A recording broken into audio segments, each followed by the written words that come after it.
কলিকতাত যেটো এক জঘন্য ঘটনা সংঘটিত হ'ল সেই ঘটনাটো প্ৰতিবাদত আজি পাথৰঘাট আঞ্চলিক ছাত্ৰ সন্থা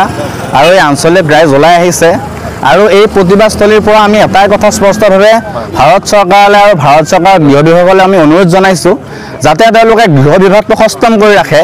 যেতিয়া কৰ্মস্থলীৰ পৰা এগৰাকী মহিলা ঘৰ অভিমুখে আহে বা এগৰাকী মহিলা ঘৰৰ পৰা বাহিৰলৈ যায় তেতিয়া যাতে তেওঁলোকে মহিলাসকলে যাতে সময়ৰ প্ৰতি লক্ষ্য ৰাখিব লগা নহয় কাৰণ যদিহে আমি ভাবোঁ যে ৰাতি ওলাই যোৱাটো আমাৰ কাৰণে মহিলাসকলৰ কাৰণে সুৰক্ষিত নহয় তেনেহ'লে দেশত কেনেকুৱা ধৰণৰ উন্নয়ন হ'ব আজি এগৰাকী চিকিৎসক তেখেতে কৰ্মস্থলীৰ পৰা উভতি আহিছিলে তেনেকুৱা অৱস্থাত তেখেতক কিন্তু সুৰক্ষা দিবৰ কাৰণে দেশৰ গৃহ বিভাগ ব্যৰ্থ হৈছে কলিকতাৰ গৃহ বিভাগ ব্যৰ্থ হৈছে গতিকে আমি এই প্ৰতিবাদস্থলীৰ পৰা এটা আশা ৰাখিছোঁ যে পৰৱৰ্তী সময়ত যাতে এনেকুৱা ঘটনা সংঘটিত নহয় আমি নিৰ্ভয়া কাণ্ডৰ পৰা আমি এটা আশা ৰাখিছিলোঁ যে দেশত আৰু এনেকুৱা ধৰণৰ জঘন্য কাণ্ড সংঘটিত নহ'ব কিন্তু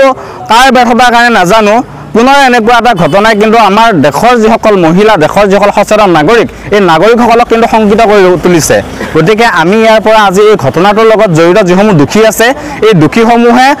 কঠোৰতকৈ কঠোৰ শাস্তি পোৱাটো আমি কামনা কৰিছোঁ আৰু দেশত এনেকুৱা ধৰণৰ আইন প্ৰণয়ন কৰিব লাগে যিখন আইনৰ অধীনত এই এনেকুৱা ধৰণৰ কাণ্ডৰ সৈতে জড়িত প্ৰতিগৰাকী দোষীয়ে এনেকুৱা ধৰণৰ যদি শাস্তি পায় যি শাস্তি দৃষ্টান্তমূলক হ'ব আৰু যি শাস্তিৰ পৰিণামত যিসকলৰ মনত এনেকুৱা ধৰণৰ জঘন্য মানসিকতাৰ জন্ম হয় তেওঁলোকে যাতে পুনৰাই এনেকুৱা কাম কৰাৰ কাৰণে চিন্তা কৰিব নোৱাৰে আৰু আমাৰ সমাজ ব্যৱস্থাত বা শিক্ষা ব্যৱস্থাটোত এনেকুৱা কিছুমান কণ্টেণ্ট আমি তাত সংযোজন কৰিব লাগে যাতে আমাৰ সাধাৰণতে আমাৰ যিসমূহ শিক্ষাৰ অভাৱতে হওক বা আমাৰ যিসমূহ মানসিকতাৰ বিকাশ নোহোৱাৰ ফলত এনেকুৱা ধৰণৰ জঘন্য কাৰ্য বা কৰ্ম কৰিবৰ কাৰণে তেওঁলোকে যিসমূহ নাৰীসমূহ আমাৰ কামনা বাসনাৰ বলি হয় এনেকুৱা ধৰণৰ ঘটনা যেন নহয় তাৰ কাৰণে দেশত শিক্ষা ব্যৱস্থাটো অকণমান পৰিৱৰ্তনৰ আমি অনুভৱ কৰিছোঁ আৰু এটা কথা ক'বই লাগিব যে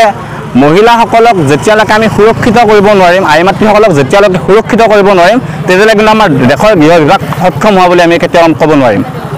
পশ্চিমবংগত যেটো ঘটনা ঘটি গ'ল এজন চিকিৎসকক যেনেদৰে বলবৎভাৱে ধৰ্ষণ কৰি হত্যা কৰি দিলে আচলতে আমাৰ মানুহৰূপী দানৱে এই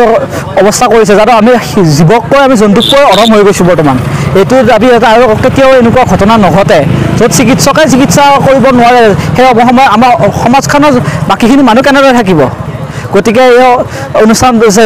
আমি এটা আজি কাৰ্যসূচী এটা গ্ৰহণ কৰিছোঁ য'ত পাথৰঘাট আঞ্চলিক ছাত্ৰ সন্থা আৰু সদৌ দৰং জিলা ছাত্ৰ সন্থাৰ সহযোগত আৰু পাথৰঘাট ছাত্ৰ সংগঠনৰ সহযোগত আমি এটা মৌন সমদল আৰু প্ৰতিবাদী কাৰ্যসূচী এটা আগবাঢ় লৈছোঁ য'ত আমি দুখীয়া কঠোৰ শাস্তি পোৱাটো আমি বিচাৰোঁ